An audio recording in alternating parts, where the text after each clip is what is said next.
What up, peeps? So, just a little testimonial and encouragement from the camper this morning. So last night it apparently got down to like 28 degrees, and I kind of didn't pay attention that it was going to get that cold. So I wake up this morning, no water. It's all frozen. Maybe the actual like tank outside is even frozen because it's not like in any insulated area or anything like that. So the reason I'm wearing this like all the time is because I'm trying not to run out of propane. So I have it down to like 65, but I have this, I'll show you the space heater that we use to kind of offset things. And then when it gets, too cold at night for that space heater to keep it warmer in here, then the actual heater will kick on. So that way we can conserve more conserve more propane, and don't run out so fast. So there was that. So when I woke up, there was no water. So I was like, well, I'll brush my teeth with some bottled water. And I'm like, I really have to use the restroom. So it was a very brisk experience in the woods this morning. There's no water here to wash anything down in the commode. Maybe that's too much information. Maybe not. Whatever. I'm just telling you exactly what happened. So camper life is fun sometimes. And then as I am taking the puppy's potty, Charlie, this little turd right over here, this guy that is under his blankie, all you can see is his little booty. This guy decided he was going to roll in something really smelly. He just went down on the ground and was rolling in it, and I could smell it. It was the muskiest, nastiest. It was like rotten fish. It was I don't even know where it would come from. But I have no water, and this dog smells. So I got creative and realized that we had a cooler outside that ice had melted in. And it was at least half full. There was still some drinks and things in there, mostly like White Claws and water bottles. But so this is what I used this morning, was the cooler. There's still some water in here. Really, really cold, ice cold water. But I used that to bathe Charlie because he couldn't stay in the house as stinky as he was. We don't have a fence outside, so I can't just leave him outside.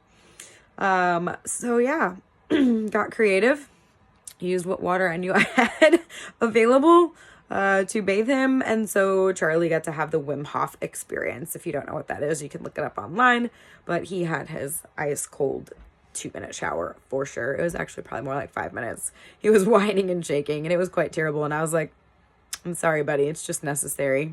You can't smell like that and be in this little space with me.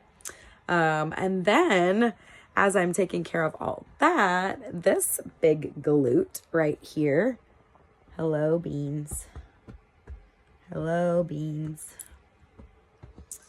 she decides that the rinds of the spaghetti squash that I roasted last night that were still sitting on the stove, she decided that she was going to pull those down and eat them and put seeds everywhere and stuff. So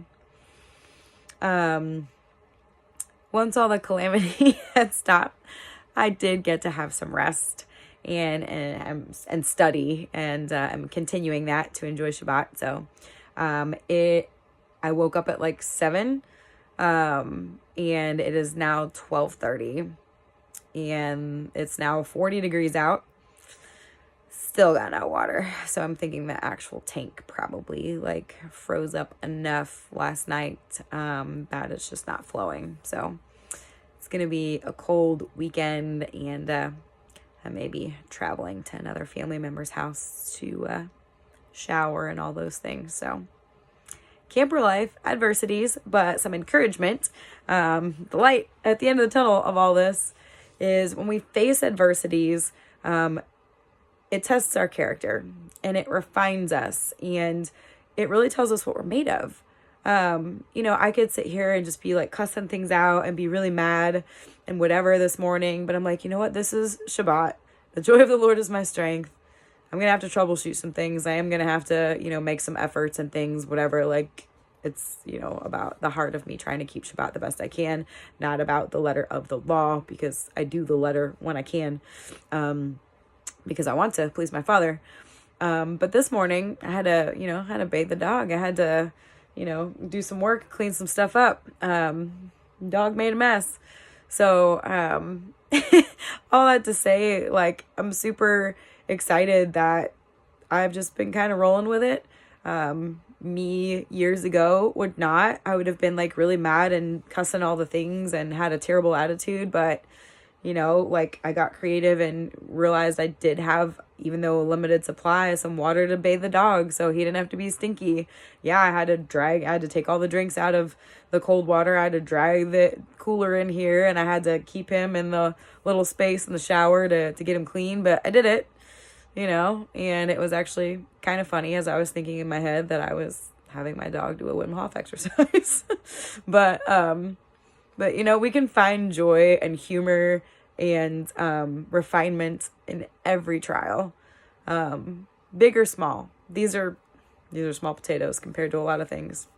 I'm hoping that it's not a bigger potato and we don't have any pipes that are cracked or tanks that are cracked or anything, but even that, we'll cross that bridge when we come to it, and Abba will provide, and we'll just go with it. So just wanted to put something out there to encourage you guys that find humor, find joy, find a moment to appreciate if you have to get creative or something like that amidst the inconveniences and the little trials of life. And that perspective really does go a long way in making it a better day. Shabbat shalom, folks.